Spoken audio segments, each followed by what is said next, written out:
drive me nuts talking about it. Hey everybody, Manny Garavito here, and I am with the one That's and the your last only name? Russell Peters. Your last name is what? Garavito. You know, I never knew your last name. I just knew you as Manny, a.k.a. Kermit Stunt Double, a.k.a. the Jewish-looking Hispanic guy. I knew this thing was going to go this way. What? You just roasted me the whole time. I would never do such a thing. I just want to say Russell gave me a great opportunity for someone he's never met before to go on his stage. Not sure I met you yesterday. To sold out shows. What do you think of Orlando? Orlando's cool. I mean, you know, it's always nice, but it seems like one of those cities that outside of the theme parks, I don't know what you do here. Yeah, there's nothing. Yeah. Now, otherwise, I mean, the people are nice, as far as I could tell. Very international crowd. Yes. Worldwide. It was impressive. It was. Would you say that's like the most broad cross section of different people you've seen at a show? Yes, by far. Oh, good. As long as I still maintain that. I would look out and I would see just a little bit of everything. And when you were doing the crowd work, it was just Romania, Punjabi, Trinidad, everything. And regular white. And then you would have us local comedians go on, and you also mix it up. So is a worldwide kind of comedy thing something you do, or is it just something you attract? The world is a buffet. Right.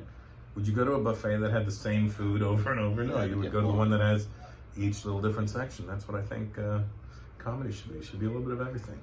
Yeah, it's great. And great experience, too. Yeah, I mean, I've never seen somebody take such a good crowd and just turn it to shit so badly. But other than that, you did great. You know what I mean? Yeah. For the record, this guy would have to choose your music in order for you to open for him.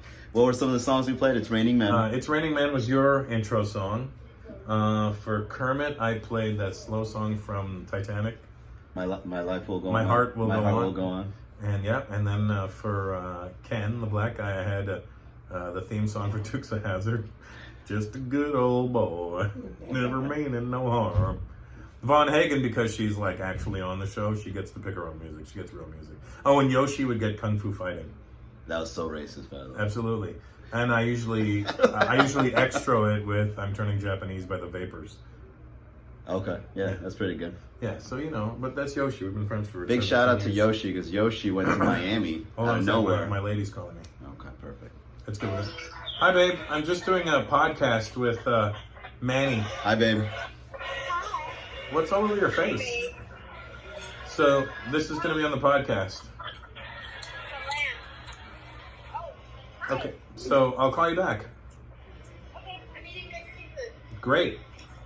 I like my Love you, bye. All right, If I don't answer that, you're in trouble. it's a problem. Right after a show, the phone's ringing, it's FaceTime, I'm not answering. It doesn't look good. It's official, guys. Russell Peters is taken. Listen, I am taken like a Liam Neeson movie, buddy. And if anybody has a special set of skills, please. Please help me. Now, your lovely lady was Queen something? She was a queen? No, she was Miss Honduras in the 2012 Miss Universe pageant. And how'd you guys meet? I stalked her. Okay. I stalked her. I saw her at a fight once. And I took a picture of her from behind. I'm not making this up. Your charm is good. It's very good. It borders on creepy. But then it's when acceptable. Yeah, but when I know that I'm getting creepy, I try to pull it back. Right. You know what I mean? Like, yeah, I do something similar to that. It's like a threshold, and you can see it. You had a very attractive friend here with you all weekend. Right. And then I threw it on a little, and then I realized I was getting creepy, so I pulled it back. And then you're like, you know what? And then, and then I was like, I'm going to walk away because I don't want to be creepy. I just happen to incidentally become creepy. But then I'm aware of my creepiness, and then I go, oh my God, I'm sorry, that was creepy. I got to get out of here. But that honesty is what makes it attractive, I think. It's like, kind of shows what you want, right? I mean, at least that's how I just feel like, you know, you got to be honest with yourself at all times. Yeah. Because when you're not honest with yourself, I don't know what world you're living in. Miami. Yeah, well, that's a lot of hot girls in Miami. Yeah, but you know, that's a problem for me. There's a lot of hot girls everywhere, and it takes more than that at this point. Being a world traveling comedian, what's the best? What's the best culture of women that you've met? Well, what define best? Like, what do you mean? Best looking? According to Colombians, we make the best women. Listen, according to what I've seen on the internet, you've got some fine women. Yeah. There's a lot of beautiful Colombian women out there. We read a lot of songs about them. Yeah, and there's a lot of beautiful Brazilian women, and then there's a lot of beautiful women in this world. But, you know, it takes more than that. You know, you get into a car accident and get disfigured. What do you got left after that? I need you to still be beautiful on the inside.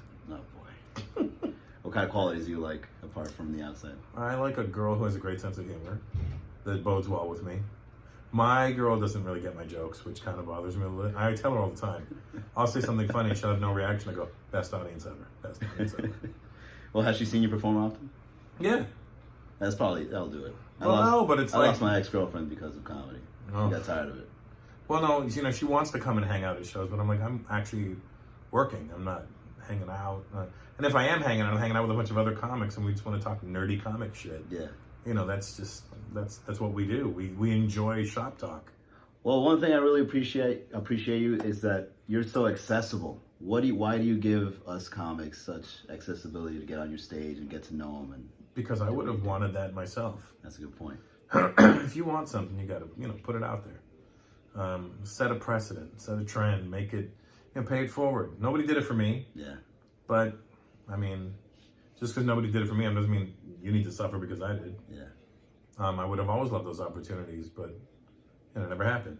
Yeah, there's just so many comics and to find opportunities. Yeah.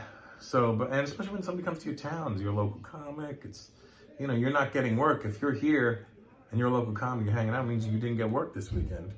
And I'm like, I know what that feels like, to be like, oh, so this fucking asshole's in town. Yeah. Now I can't work. But I'm like, no, I want you to, listen, you're from here, you're a comic, go do it. Get on.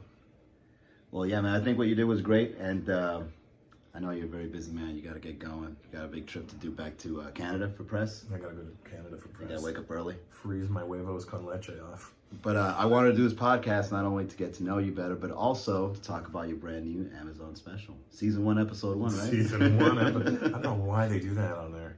Someone that uploaded it probably categorized it. No, you know what? They do it to every special, apparently. It says season 1. Oh, really? Yeah. I think Gaffigan says it, and Brian Callens may say it as well. Oh, maybe it's like a glitch in their system. Yeah, it's something they did on there, and then they haven't bothered to rectify it. So it released like, what, just 2 days from now? 2 days ago, yeah. 2 days ago. Where'd you shoot it? In India, in Bombay, in June of last year. And it was good, you know. I've been getting mostly good feedback on it. Then you get people who just like, I hated it. I'm like, the fuck did you hate about it? I mean, and why do you need to tell me? Look, there's things I saw and didn't like, and I don't go on fucking internet telling everybody I hated it. That's a matter of opinion. Maybe I didn't like it and somebody else did. You know, that's just the way it goes. It's comedy, it's subjective. I know, but it sucks that people are dicks like that. Hey, man, ego's a bitch. Yeah, well, mine is taking a beating, so. Go check out Deported. The Deported World Tour. Amazon AmazonPrimeVideo.com. And thanks very much for everything, man. Thank you, Manito. Thank you, Manolo. See you guys on the Is next it Manolo? episode. No. Is Manuel. Manuel? Manuel. Yeah. Manuel. You know what kind of car he drives? Not automatic. Manuel. Bye, everybody. Thank you very much for watching this video from Comedy Calendar. If you enjoyed the video, do give us a like, leave us a comment, and don't forget to subscribe to the channel. Also, if you'd like to see some of the best stand-up comedy shows in your area, visit comedycalendar.com so you can laugh every day.